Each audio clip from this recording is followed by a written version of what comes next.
আয়াত ৫৬। يا عبادي الذين آمنوا إن أرضي واسعة فإياي فاعبدون অনুবাদ, হে আমার মুমিন বান্দাগণ, নিশ্চয়ই আমার জমিন প্রশস্ত, কাজেই তোমরা আমারই ইবাদত করো। ১ তাফসীর।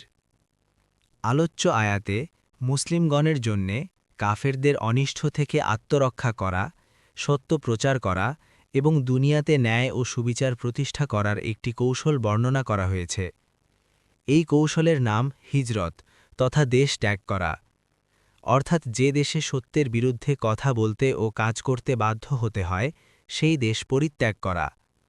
আল্লাহ বলেছেন, আমার পৃথিবী প্রশস্ত, কাজেই কারও এই ওজর গ্রহণ করা হবে না যে অমুক শহরে অথবা দেশে কাফেররা প্রবল ছিল বিধায় আমরা তাওহীদ ও ইবাদত পালনে অপারগ ছিলাম।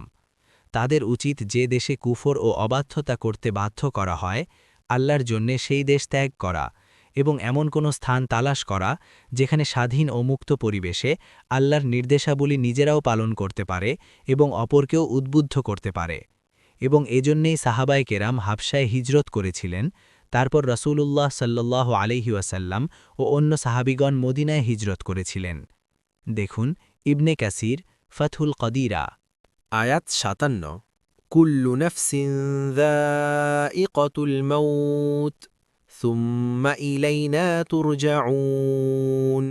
অনুবাদ, জীব মাত্রই মৃত্যুর স্বাদ গ্রহণকারী, তারপর তোমরা আমাদেরই কাছে প্রত্যাবর্তিত হবে।